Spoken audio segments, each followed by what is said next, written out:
નમસ્કાર વિદ્યાર્થી મિત્રો, ધોરણ 11ના 2 સબ્જેક્ટના પ્રકરણ 10 આંતરરાષ્ટ્રીય વેપારમાં આપણે કાલે 5 એના જોયા હતા મહત્ત્વ આંતરરાષ્ટ્રીય વેપારનું. હવે બીજા જે 4 છે એ આપણે આજે જોઈએ. તો પહેલું છે તમારી પાસે ઊંચું જીવન ધોરણ. આંતરરાષ્ટ્રીય વેપારમાં જુદા જુદા દેશો વચ્ચે હરીફાઈ થતી જોવા મળે છે.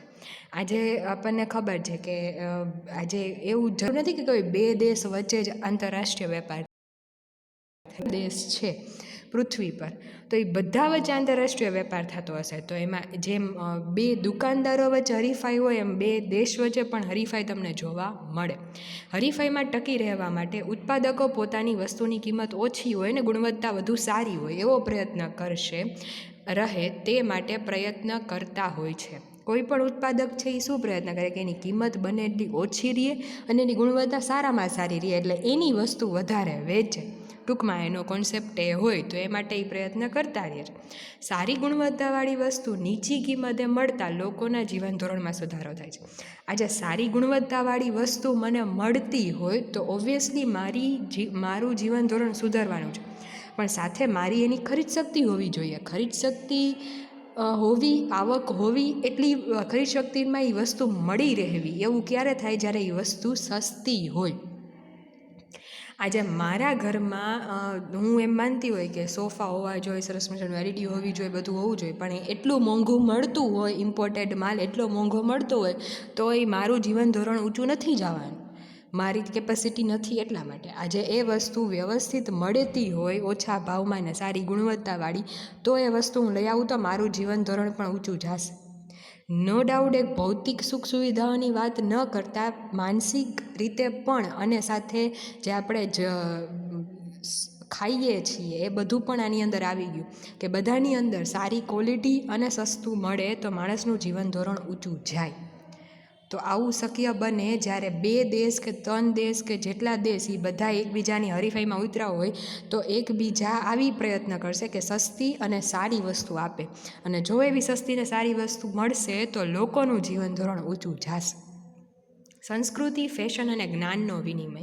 આંતરરાષ્ટ્રીય વેપારથી જુદા જુદા દેશો એકબીજાના સંપર્કમાં આવે, એકબીજા વિશે જાણકારી પ્રાપ્ત કરે અને એકબીજાની સંસ્કૃતિ સમજે. આજે અમેરિકાવાળાને અહીંયા કાંઈ વેચવું હોય તો ભારતની સંસ્કૃતિ પ્રમાણે એને એ વસ્તુનું ઉત્પાદન કરવું પડે, બરાબર? અથવા તો આપણે ત્યાં વેચવું હોય તો એને કેવી વસ્તુ બધાને જોઈએ છે એ આપણે પહેલાં સમજવું પડે અને ત્યાં એ વસ્તુનું ઉત્પાદન કરીને વેચાણ કરવું પડે.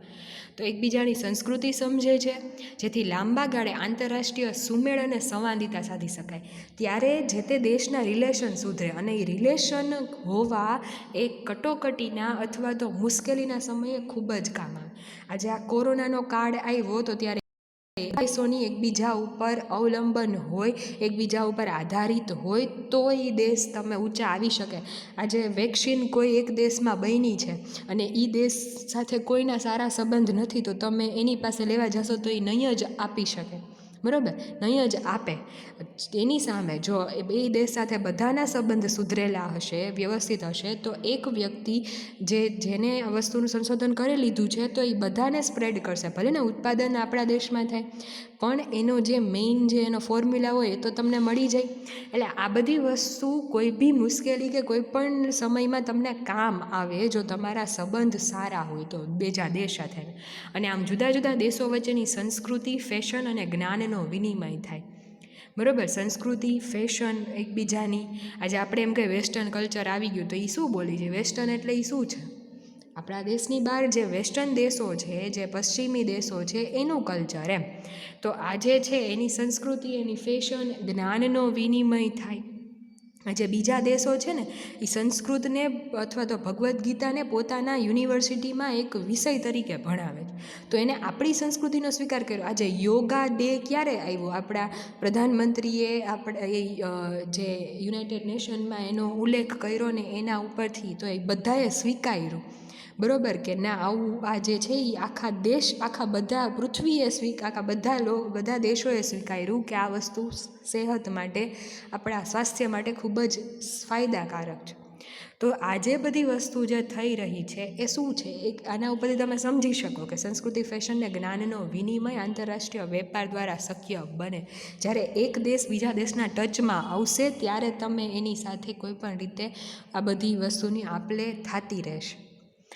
8મું, આપત્તિમાં સહાયરૂપ. હમણાં જ મેં કીધું એમ, દુષ્કાળ આવે, ધરતીકંપ આવે, રોગચાળો ફાટી નીકળે, વાવાઝોડું વગેરે જેવી કુદરતી કે માનવ સર્જિત આપત્તિઓમાં વસ્તુનો પુરવઠો ખોરવાય છે. હવે આજે કોઈ એક દેશ ઉપર આવું ધારો કે એવો કોઈ દેશ છે કે જે દરિયા કિનારે છે, તો એના ઉપર સુનામી કે એવું કોઈ આવી પડ્યું તો આખા દેશ પાયમાલ થાય, તો ત્યારે આને બધી વસ્તુનો પુરવઠો ઘટી જ જવાનો, બરાબર.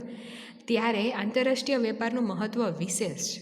ભારત જેવા દેશમાં મોટા ભાગે કૃષિ વરસાદ પર આધારિત છે. આજે આપણી કૃષિ, આપણી ખેતી આપણે વરસાદ ઉપર આધારિત છે. જે મહિનાના સમયગાળામાં વરસાદ આવે એ સમયગાળામાં આપણે આપણી કૃષિનો ઉપયોગ મીન્સ કે ખેતીવાડી થતી હોય, આપણા 3 ઋતુ પ્રમાણે એ આખો પાકનું બધી વસ્તુ થતી હોય, ખેતી આખી એ પ્રમાણે થતી હોય. જો પૂરતા પ્રમાણમાં વરસાદ ન પડે તો કૃષિ આપણી નિષ્ફળ જાય.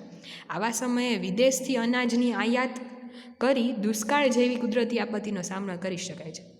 આજે વરસાદ ન આવ્યો તો દુષ્કાળ પડશે, અને દુષ્કાળ પડ્યો તો નહીં ખેતી થાય કે નહીં કોઈને પાણી મળે, બરાબર. તો આવા સમયે જ્યારે તમારી પાસે ખાવાનો એક દાણો ઉપલબ્ધ નથી, ત્યારે વિદેશથી તમે વસ્તુ મગાવો અથવા તો સહાય કરો, તો વેપાર દ્વારા મગાવો, તો એ શું તમને ફાયદાકારક થયું? આંતરરાષ્ટ્રીય વેપાર જ કહેવાય એક પ્રકારનો. તો વિદેશથી અનાજની આયાત કરીને આપણે દુષ્કાળ જેવી પરિસ્થિતિ નિવારી શકીએ. આ એક તમને સરસ મજાનું એક્ઝામ્પલ આપી દીધું. આજે આ કોરોનામાં ઘણી જગ્યાએ ટેસ્ટ કિટની જરૂર નહોતી, તો ચાઇનાથી પણ આપણે મગાવી ભલે, બરાબર. પછી અમુક વસ્તુ જ્યાં જેમ જરૂર હતી ત્યાંથી આજે આપણે સંરક્ષણ ક્ષેત્રમાં ઘણા બધા એવા મિસાઇલ ને વિમાન ને આ તે બધીની જરૂર છે, તો એ પણ આપણે કન્ટિન્યુઅસલી બીજા દેશ પાસેથી મગાવી રાખીએ છીએ. તો આ બધું શું છે? આંતરરાષ્ટ્રીય વેપાર જ છે કે જ્યારે કંઈ પણ આફત આવે અથવા તો કોઈ એવી માનવસર્જિત કે કુદરતી આફતની પરિસ્થિતિ હોય ત્યારે સહાયરૂપ થાય, જો આ વિદેશ વેપાર કરેલો, વિદેશ વેપાર અસ્તિત્વમાં હોય તો. પછી છે વિશ્વ એક બજાર. ઔદ્યોગિક રીતે વિકસિત અને સમૃદ્ધ રાષ્ટ્રો કે અમેરિકા છે કે જે વિકસિત દેશ કહેવાય, ઊંચી ટેકનોલોજીનો ઉપયોગ કરી મોટા પાયા પર ઉત્પાદન કરે છે. જાપાન લઈ લો તો એની ટેકનોલોજી સૌથી ઊંચી તમે ગણી શકો કે સારામાં સારી ટેકનોલોજીનો ઉપયોગ કરી અને વસ્તુઓનું ઉત્પાદન કરે છે. આ ઉત્પાદનને વેચવા માટે સતત નવા બજારો શોધવા પ્રયત્નો કરે છે. આજે એ વસ્તુનું ઉત્પાદન તો કરે, પણ એના દેશમાં રિક્વાયરમેન્ટ છે એ પૂરી થઈ ગઈ, હવે એને બીજા દેશમાં પણ એ વસ્તુ વેચવી પડશે, બીજા દેશમાં પણ એ વસ્તુ લઈ જવી પડશે. તો એની માટે સતત ને સતત નવા બજારો ગોતતા રહે છે, અને તે માટે દેશની સીમાઓ ઓળંગે છે, એટલે કે બીજા દેશમાં જઈને એ વેપાર કરે છે. કોઈ પણ દેશ હોય, પરિણામે આંતરરાષ્ટ્રીય બજાર વિકસવું કે આજે એક દેશમાંથી બીજા બે દેશમાં પગપેસારો થયો એટલે બજારનો વિકાસ થયો આંતરરાષ્ટ્રીય સ્તરે. આમ વિશ્વના ઘણા બધા દેશો આંતરરાષ્ટ્રીય બજારમાં પ્રવેશે છે, જેથી વિશ્વ એક આખું બજાર બની ગયું એમ તમે કહી શકો. આખા વિશ્વના બધાય દેશો એકબીજા સાથે આવી રીતે વેપાર કરતા હોય, તો એ એક આજે ભારત દેશ છે એ બીજા 2-4 દેશો સાથે વેપાર કરશે તો એનું બજાર એ બધા દેશો આવી જશે. આવી રીતે બધા દેશો એકબીજાનું બીજા દેશોને બજાર તરીકે ઉપયોગમાં લેશે. તો આ બધું આખું જે બજાર જે અસ્તિત્વમાં આવે છે એ એક વિશ્વ જે છે એ આખું એક બજાર તરીકે બની ગયું એમ તમે કહી શકો. તો આ 4 વસ્તુ કે એનું મહત્ત્વ સમજાવે છે. ઊંચું જીવન ધોરણ સમજીએ તો સાવ સિમ્પલ છે, યાદ રહી જશે. સંસ્કૃતિ, ફેશન, જ્ઞાનનો વિનિમય, આપત્તિઓમાં સહાયરૂપ થાય ને વિશ્વ એક બજાર બની જાય. અહીંયા સુધી રાખીએ છીએ અને પછીનું આપણે નેક્સ્ટમાં જોશું. Thank you.